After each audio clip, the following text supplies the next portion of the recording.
Ibu suami terkait kasus apa Bu datang ke Polda? Ya, nama saya Linda. Ini suami saya dari Turki, namanya Ramadan, dan ini ajudan saya, namanya Bang Jaka. Oke Bu. Oke Bu, kedatangan ke Polda ini terkait apa Bu? Jadi aku melaporkan salah satu pengusaha Jambi, di mana pengusaha Jambi ini mengaku punya proyek dari Gubernur Jambi. Tapi ternyata setelah saya mentransfer uang senilai 2,5 M, ternyata proyek itu bohong. Gitu. Jadi proyeknya memang ada di Jambi, tapi dia bukan yang menerima proyeknya. Jadi dia seolah-olah pertama mengenalkan ke saya itu keponakannya Gubernur Jambi, gitu kan. Tapi ternyata setelah saya merasa kok ada ganjal dan saya melihat mutasi rekening, yang rekening bersama sudah digeser ke rekening pribadi dia, tiba-tiba saya cek kebenarannya, ternyata itu pun yang dia kenalkan kepada saya ternyata bukan keponakannya Gubernur Jambi gitu. Nah, sebelumnya dia juga buru-buru minta dibelikan kapal gitu kan, karena proyeknya mau jalan. Waktu itu saya masih percaya, akhirnya beli kapal untuk proyek yang kantong parkir. Jadi kantong parkirnya di Jambi itu ada gitu kan, tapi ternyata bukan dia yang punya proyeknya. Jadi dia hanya mengatasnamakan, tapi dia melakukan kayak bikin seolah-olah proyeknya itu sudah dikerjakan oleh dia. Jadi ada beberapa dokumen dia berikan kepada saya, terus ada dokumen kantong parkirnya juga diberikan ke saya, tapi ternyata itu bohong semua. Bu, kalau boleh tahu ini bergerak bisnisnya di bidang apa sih Bu? Minyak. Minyak? Iya, minyak. Berarti proyek itu berbentuk bisnis minyak ya Bu? Ya, bisnis minyak. Jadi yang aku tahu dia punya proyek bisnis minyak, tapi ternyata diduga ini orang ternyata pelaku ilegal minyak di Jambi. Untuk pelakunya sendiri berapa orang Bu? Untuk pelakunya sendiri itu di Laleo, dan berikut ada karyawannya, namun karyawannya itu justru malah tidak tahu menahu uang itu untuk apa gitu. Jadi uang yang saya berikan ke dia itu ternyata dia gunakan untuk kebutuhan pribadinya gitu. Bu, berarti si pelaku itu dilaporkan oleh Ibu, sekarang lagi diperiksa di Polda ini? Ya, sekarang diperiksa di Renata unit 3 gitu kan. Sebelumnya dia tidak hadir gitu, dan baru sekarang dia hadir.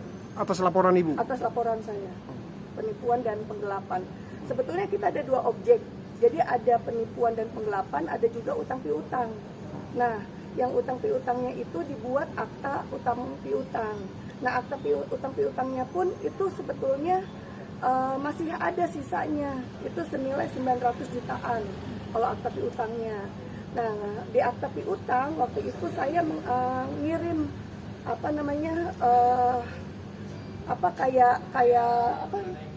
yang papan bunga di Jambi.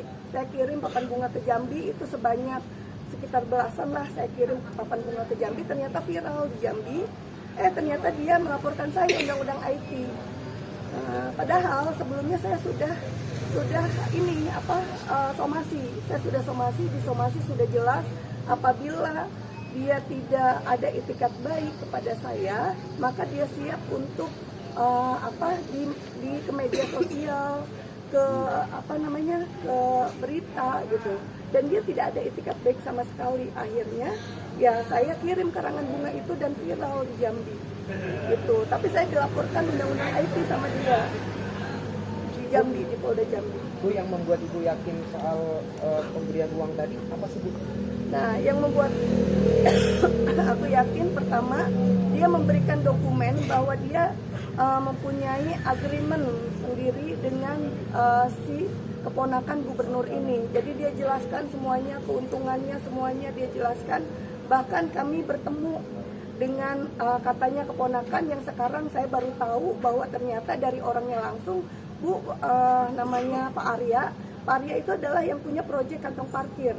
Dan dia ternyata ketika ketemu dengan aku, dia hanya mencari investor, bukan Dilaleo ini yang mendapatkan proyeknya gitu. Dia justru nggak tahu kalau aku ini investornya. Jadi aku taunya Dilaleo tuh komitmen, kita ketemu 3 kali, komitmen. Pantas saja aku tuh nggak boleh nanya apa-apa, karena memang aku nggak ngerti soal minyak, jadi aku percaya gitu. Karena sudah ditemukan kan 3 kali pertemuan, terus juga saya datang nyari-nyari kapal ke Batam, terus saya disuruh datang ke Jambi untuk melihat proyeknya gitu. Akhirnya itu yang membuat saya percaya. Bu, ini berjalan sudah berapa lama, Bu? Sudah 1 tahun lebih. 1 tahun Iya, lebih. 1 tahun. Dan Kerugiannya sendiri, Bu? Ya, kerugiannya ketika kalau di rekening bersama itu 2,5 M gitu. Terus kalau di akta piutang totalnya 4,6 M gitu. Kalau secara bisnis itu kita sangat rugi ya, karena di bisnis itu perputaran uang tuh setahun itu bisa mendapat lebih dari itu, berlipat-lipat gitu. Tapi ini karena dia seperti itu, justru saya yang rugi banyak. Pertama, saya ketika saya WA nggak pernah dibales, saya harus berangkat ke Jambi. Di Jambi baru dia komunikasinya benar gitu. Terus saya harus banyak pengeluaran gitu. Jadi 1 rupiah pun enggak. Tapi dia sudah memutarkan uang saya, itu sudah mendapatkan keuntungan. Gitu. Dan diduga dia menjalankan proyek ilegal. Ibu tahu sejak kapan mulai Ibu tertipu dengan si pelaku ini? Ya. Jadi bulan Maret 2023 itu aku mengirim uang. Nah, di jangka waktu 2 bulan, aku merasa kok ada yang janggal gitu. Karena aku pernah bilang pada saat bikin rekening bersama, saya pernah bilang tolong emailnya masukkan nama email saya. Tapi ternyata dia tidak memasukkan email saya. Jadi dia dari awal sudah memang mau menipu gitu. Jadi email nggak masuk. Jadi ketika duit keluar, emailnya nggak masuk ke saya gitu. Nah, saya mulai janggal, akhirnya saya cek mutasi. Begitu saya cek mutasi 2 bulan tuh uangnya udah habis gitu. Begitu saya cek ternyata dia alihkan ke rekening pribadinya gitu. Di situ saya mulai nggak langsung marah ke dia, tapi saya mulai cari tahu sendiri. Saya tanya uang masih ada nggak? Dia bilang uang masih ada Kak. Padahal saya sudah tahu uang itu nggak ada. Dari situ saya mulai tahu bahwa oh ini orang memang bohong. Tapi orangnya memang secara attitude, saya juga percaya secara attitude sopan, baik gitu kan, tepat waktu. Tapi kesini-sini ternyata orangnya memang nggak tepat waktu banget. Ini nanti setelah ketemu Ibu akan bicara dengan si pelaku ini? Iya, saya mau bicara dengan dia karena setiap WA saya nggak pernah yang namanya dibalas sama dia gitu kan. Tapi malah dia bisa membayar lawyer gitu. Bisa membayar lawyer tapi nggak mau kembalikan uang ke saya gitu. Saya dirugikan. Banyak pokoknya. Mana balikin.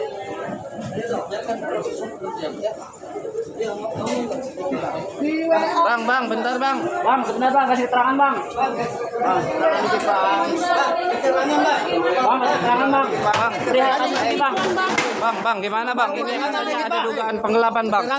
Gelapan bang namanya bang. Ya aku betul-betul kesel banget sama Dilaleo Amori.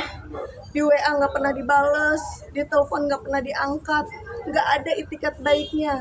Aku dari awal aku marah-marah, wajar orang dibohongin gitu kan, dibohongin betul-betul dibohongin sama dia. Tapi dia sama sekali nggak ada itikat baik. Begitu aku kirim karangan bunga, malah dia buat laporan undang-undang IT. Makanya aku berharap semoga kepolisian dengan modus-modus kayak gini, modus-modus tidak mau membayar hutang, malah buat kriminalisasikan ke aku, itu harusnya ditangkap. Gitu. Jadi modus-modus orang yang tidak bayar hutang itu seharusnya jadi atensi pihak Polda Metro agar betul-betul ditangkap ini orang gitu. Karena bukti-bukti aku sudah kuat. 2,5 M yang aku transfer ke rekening bersama, diam-diam dia transfer ke rekening pribadinya dia dan dia buat untuk kepentingan pribadinya. Mudah-mudahan pihak penyidik juga mempunyai integritas yang tinggi agar betul-betul kasus seperti ini modus baru, di mana modus baru ini ada orang yang menggunakan uang orang lain, lalu setelah itu dia malah kriminalisasikan kita, dia malah buat laporan undang-undang IT gitu kan. Tapi akhirnya dengan bukti-bukti yang ada, tadinya saya melihat dia punya anak kecil, saya kasihan, saya marah-marah wajar, tapi nggak pernah dia bales, nggak pernah dia ini angkat telepon saya, nggak ada itikat baik sama sekali. Akhirnya saya laporkan di Polda Metro. Saya harap penyidik betul-betul mempunyai integritas untuk betul-betul memberantas kejahatan modus seperti ini. Kita melihat juga kasusnya Bunga Jainal tuh sama seperti saya. Itu jadi mudah-mudahan kasus-kasus seperti ini yang tadinya berteman baik, ternyata dia bohong gitu kan, ternyata dia menggunakan uang kita, akhirnya bisa tertangkap. Terima kasih. Bagaimana Pak rasanya udah mulai melabrak gitu? Aku sih sedikit lega sih udah marah-marah ke dia gitu kan. Tapi ya itu tadi, dia tuh orangnya nggak kayak masa bodoh. Dia banyak bohongnya. Kayak contohnya dia bilang katanya di notaris dia tanda tangannya tidak ada akta tulisan notaris. Padahal saya mempunyai bukti. Ada di situ jelas saya foto semuanya gitu kan. Itu terus juga dia bilang sudah lunas, bukti pelunasan pun nggak ada. Sebelumnya kakaknya pinjam 5 miliar itu setelah dia bayar saya pakai akta pelunasan. Ini dia belum lunas sama sekali. Jadi di sini tuh ada 2 objek. Objek yang pertama adalah utang piutang, objek kedua adalah penipuan dan penggelapan. Awalnya saya tuh hanya menagih utangnya dia. Tapi lama-lama dia ternyata viral tuh yang saya kirim karangan bunga. Ternyata dia laporkan saya akhirnya laporkan yang penipuan dan penggelapannya. Dia lupa bahwa saya menyimpan semua bukti-buktinya.